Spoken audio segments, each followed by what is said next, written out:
الرحمن الرحیم السلام علیکم ورحمۃ اللہ وبرکاتہ۔ امید کرتے ہیں تمام دوست احباب خیر و عافیت سے ہوں گے۔ اللہ تعالیٰ آپ سب کو اپنے حفظ و امان میں رکھے۔ ویڈیو میں بہت تاخیر ہوگی، اس کے لیے بہت بہت معذرت خواہ ہوں۔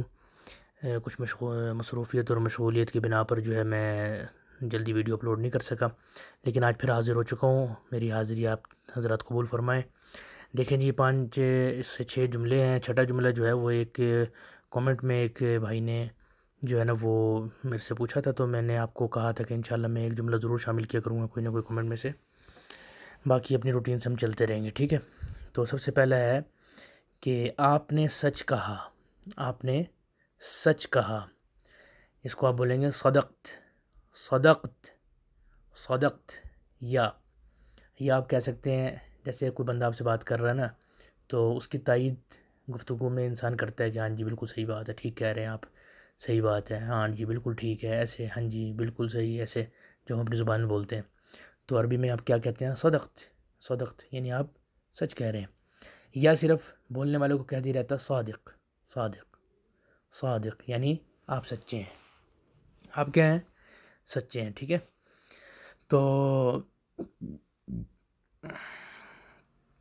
اس کے بعد ہے جی، اللہ آپ کا بھلا کرے، یہ صادق سے جو ہے میں آپ کو ایک چل لطیفہ بھی سنا دیتا ہوں نا، سچے ہیں آپ، کہ وہ ایک آدمی ایک دوسرے آدمی کے پاس آیا، اس نے اپنا کچھ کسی آدمی کے متعلق کچھ شکایت کی، یار وہ فلانا بندہ ایسے ویسے، تو اس نے پنجابی میں یہ لطیفہ ہے، تو اس نے کہا کہ یار تو سچا ہے۔ دوسرا آیا، اس نے کہا کہ اس نے میرے ساتھ یہ کیا، تو کہنا تو بھی سچا ہے۔ اس نے اس کو بھی کہا تو بھی سچا ہے۔ تیسرا بندہ بیٹھا ہوا، تو اس نے کہا یار ایسے کیسے ہو سکتا ہے کہ یہ بھی سچا ہے وہ بھی سچا ہے، تو اس نے تیسرے کو کہا ہے تو بھی سچا ٹھیک ہے۔ تو یہ بعض دفعہ یہ جملے رسماً استعمال کرنے پڑتے ہیں کہ سچے ہیں آپ، صادق، صادق، صادق، ٹھیک ہے۔ قصہ مختصر یہ ہے کہ صدقت اور صادق، صدقت آپ نے سچ کہا، اور صادق آپ سچے ہیں، ٹھیک ہے۔ یہ دونوں الفاظ استعمال ہوتے ہیں۔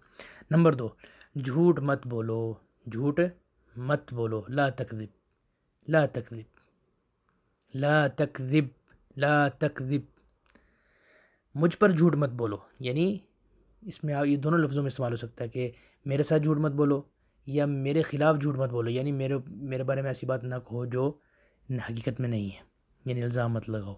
لا تکذب علیہ، لا تکذب علیہ، لا تکذب علیہ، میں نے تم پر جھوٹ نہیں بولا۔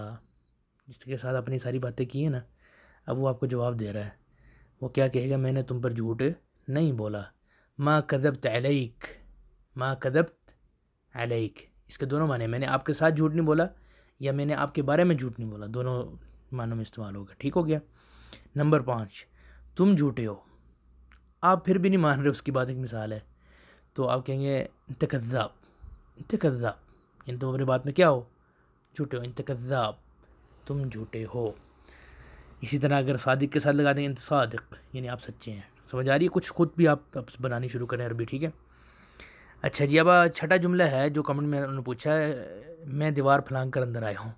تو پہلی بات یہ ہے کہ ٹرانزیکشن کے اندر جب بھی، سوری ٹرانزیکشن غلط بول گیا، ٹرانسلیشن کے اندر جب بھی کسی زبان کو دوسری زبان میں کنورٹ کیا جاتا ہے نا، تو بالکل ہو بہو جملے تو کبھی بھی نہیں آتے، ٹھیک ہے، کہ بالکل آپ کہیں جی مجھے پھلانگنے کی عربی بتاؤ، اور میں یہ البتہ مفہوم کو تعبیر کر دیا جاتا ہے، یعنی آپ نے بتانا یہ ہے کہ میں دیوار کے اوپر سے آیا ہوں، تو آپ کہیں گے جیت من فوق الجدار، جیت من فوق الجدار۔ یہ تب ہے جب آپ اندر، جو دیوار کے اندر، گھر کے اندر جو بندہ تھا اس کو آپ بتا رہے ہوں کہ میں دیوار پھلانگ کر اندر آیا ہوں، جیسا کہ آپ کا جملہ بتا رہا ہے کہ آپ یہ پوچھنا چاہ رہے ہیں۔ اور اگر آپ کسی اور کو بتا رہے تھے کہ بھئی میں گھر میں دیوار پھلانگ کر اندر گیا، تو پھر جیت کی جگہ آپ یہ دخلت لگا دیں گے، دخلت من فوق الجدار، میں دیوار کے اوپر سے اندر داخل ہوا تھا، ٹھیک ہے۔ تو آپ اس کو جیسے بھی تعمیر کریں، رحت، رحت، میں دیوار کے اوپر سے اندر گیا، رحت من فوق الجدار، ٹھیک ہے۔ اسی طرح جو ہے نا طلعت من فوق الجدار، دیوار کے اوپر سے چڑھا، ٹھیک ہے۔ تو یہ ساری چیزیں آپ اس کو یہاں لگا سکتے ہیں۔ یہ کلام کا سیاق و سباق جو ہوتا ہے یہ اس چیز پر آپ کو بتائے گا بھی آپ نے کون سا لفظ لگانا، ٹھیک ہے۔ تو آپ اس چیز کو نا، اچھا ایک چیز اور میں آپ کو آج ایک مشورہ دیتا ہوں کہ اگر مثال کے طور پہ آپ ہیں اور آپ کے ساتھ کوئی آپ کے روم میٹ ہے، جو بھی، اگر آپ یہ ویڈیوز دیکھتے ہیں تو ایک لفظ ہوتا ہے تکرار، ٹھیک ہے؟ زمانہ طالب علمی میں جب ہم سبق صبح پڑھتے تھے، لیکچر ہوتا تھا، تو شام کو پھر اس کا تکرار ہوتا تھا۔ تکرار کا مطلب ہوتا ہے کہ ایک دوسرے کو سمجھانے کی کوشش کرنا۔ جب آپ سمجھانے کے لیول پہ پہنچتے ہیں نا، تو سمجھ تو آپ کو بہت زبردست آ جاتی ہے۔